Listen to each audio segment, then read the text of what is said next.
Let's go, bien le bonjour les amis, c'est Diablo X9. Alors aujourd'hui il n'y a pas d'introduction de l'introduction. Alors j'espère que vous allez bien la team. Aujourd'hui une nouvelle vidéo un petit peu particulière. Et là on peut le dire, ce mot particulier utilisé par environ 69 740 youtubeurs. Oui, puisque cette semaine les mecs, la fédération football brésilienne a changé de logo. Et ça fait un petit moment que j'ai pas fait de vidéo sur les logos dans le foot. C'est pourquoi je me suis dit on va s'attarder à l'évolution des logos des équipes nationales, les plus grandes en l'occurrence. Et vous allez voir que parfois il y a des changements très surprenants, que ce soit en termes de couleur, en termes de forme. Et je vais pas en dire plus. Et tiens, juste avant que la vidéo ne commence la team, je voulais que vous me dites dans les commentaires quel est le logo de l'équipe de France qui vous a le plus marqué, le logo que vous avez préféré. En fait, totalement débile comme question puisque j'ai pas encore réalisé la vidéo, donc pour certains vous ne savez même pas c'était quoi le logo de l'équipe de France il y a quelques années. En attendant, je vous rappelle que la vidéo est sponsorisée par OneFootball. Si vous voulez suivre l'actualité de ce sport fabuleux qu'est le football, c'est dans la description que ça se passe et c'est gratuit, bien évidemment.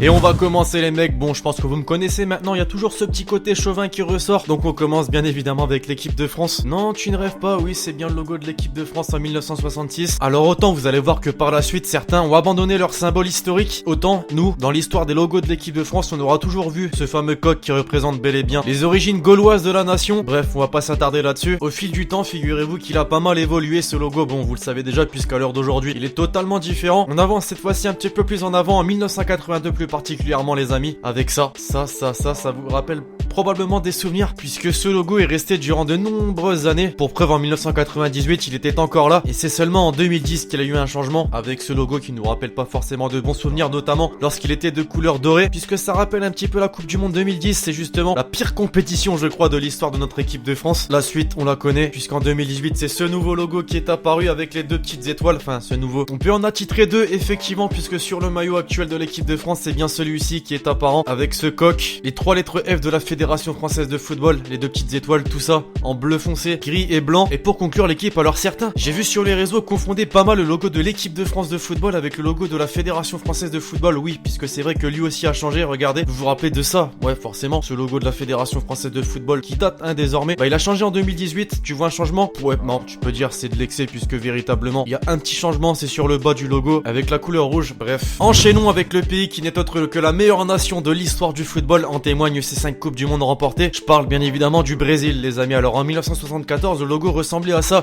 Rien que ça tu vois nous prouve que le Brésil est vraiment trop loin, puisque cette année là il y avait déjà 3 étoiles sur le logo, 3 titres de champion du monde. Et pour le coup tu te dis ouais bon en fait il n'y a pas de véritable changement avec le logo actuel. C'est vrai mais il n'a pas toujours été comme tel. On avance 8 ans plus tard en 1982 avec ce logo et une absence totale de la couleur verte, enfin totale, presque totale. L'apparition aussi d'une sorte de trophée de couleur dorée au centre. Logo qui aura quand même duré jusqu'en 1994, donc un peu plus de 20 ans. Et c'est vrai que pour nous, étant plus jeunes, on n'a pas forcément connu, mais ça fait bizarre de voir une équipe du Brésil qui était représentée par ce logo. On avance un peu plus en 2006, désormais les amis, puisque le logo n'a pas réellement évolué. En revanche, cette Coupe du Monde, on l'a en tête. Et est-ce que vous vous rappelez de ce logo? Alors oui, on retrouve quelque chose de banal, mais les 5 étoiles cette fois-ci, plus un petit badge de couleur bleue en fond. Et je le trouve aussi symbolique ce logo, puisqu'il a fait partie de la tunique portée par Ronaldinho, Ronaldo, Roberto Carlos, enfin tous ces légendes brésiliennes que l'on connaît. Tellement symbolique qu'en 2015, il a changé, mais en gardant quand même le même aspect. Il y a juste le Brésil et les 5 étoiles représentées en vert qui ont changé en fait. Et on arrive en 2019 avec ce logo qui a fait apparition ces derniers jours. Il a été annoncé par la Fédération de football brésilienne et cette fois-ci nouveau changement qui n'est pas extravagant, mais nouveau changement quand même, c'est la barre jaune qui va un peu plus loin que la barre verte et la couleur bleue qui est plus éclatante on va dire. Comment vous le trouvez? Tiens d'ailleurs l'équipe, ce nouveau logo de l'équipe brésilienne qui sera désormais porté par des joueurs comme Neymar, Coutinho, Jesus et j'en passe. Alors je savais que si un jour je faisais une vidéo sur les nations du football, je mets l'équipe de France mais que je ne parle pas de la Belgique, ça allait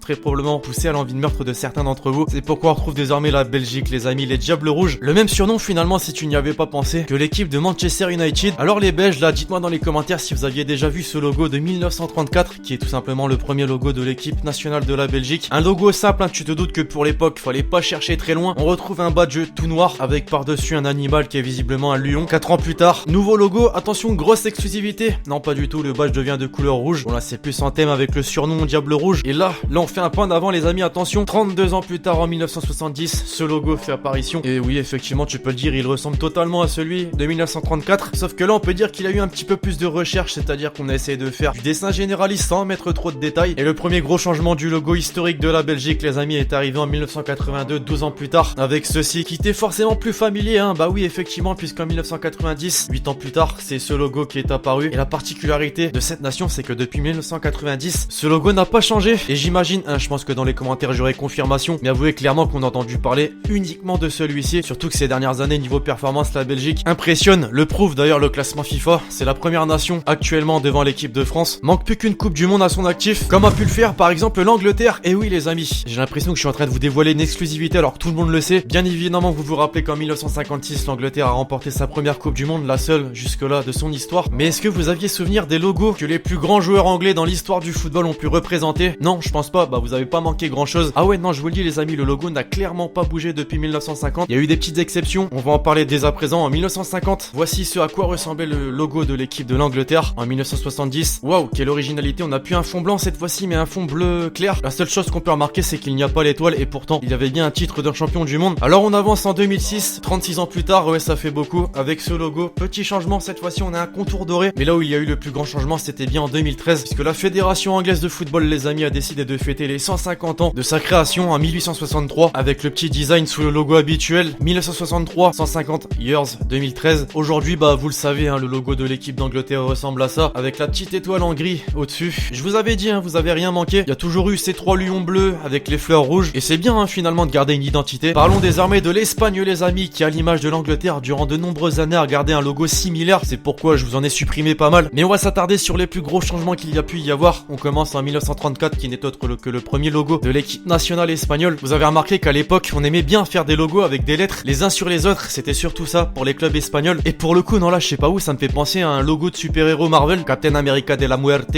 Non vraiment, l'écusson c'est un véritable bouclier. On poursuit presque 50 ans plus tard, en 1982, puisque je vous l'ai dit, il n'y a pas eu de véritable changement jusqu'à l'apparition de ce logo qui finalement rappelle l'actuel. Il me fait penser, je sais pas vous les amis, mais un petit peu au logo du Real Madrid. Bah en fait, clairement, je pense que ça reprend les symboles des grandes villes espagnoles, la couronne du Real Madrid, la Catalogne en bas à gauche, et j'en passe. 30 ans plus tard, logo qui marquera à jamais le cœur des Espagnols, puisque c'est celui qui sera doté de la petite étoile. Effectivement, en 2010, l'Espagne remporte la Coupe du Monde. Quelle équipe monstrueuse d'ailleurs, Iniesta, Xavi, oh là là là là, cette époque. Surtout que 2 ans plus tard, ils font le doublé historique avec l'Euro 2012. Enfin, actuellement les amis, vous connaissez le logo, bien évidemment, c'est celui-ci, qui est le même, hein, finalement, mais cette fois-ci on retrouve plus la couleur noire en couleur principale, mais bel et bien la couleur rouge. C'était clairement impossible pour moi de faire une vidéo en parlant des nations du football sans mettre l'Allemagne. Ah non, clairement les amis, disons-le. La Mannschaft, pour le coup les amis, a eu de gros changements au cours de son histoire. On va commencer en 1900. Ouais, je crois que c'est le logo le plus ancien de cette vidéo. Et cette chose là, ce truc là, franchement, bon pour l'époque tu vas me dire ça passe. Mais c'est vrai qu'en 2019, un truc pareil, t'as l'impression c'est le logo d'un club de district. On remarquera une chose, c'est qu'il n'y a pas la couleur jaune du drapeau allemand. 1928, apparition d'un tout nouveau logo avec ce badge jaune, avec le fameux aigle noir qui est présent même encore aujourd'hui sur le logo de l'équipe nationale de l'Allemagne. Pour le coup, il a de la gueule, je sais pas vous. Dites-vous que là, on est quand même en période d'entre-guerres, 1928, et on va enchaîner justement avec un logo qui avait été dévoilé juste avant la Seconde Guerre mondiale, puisqu'il est apparu en 1938.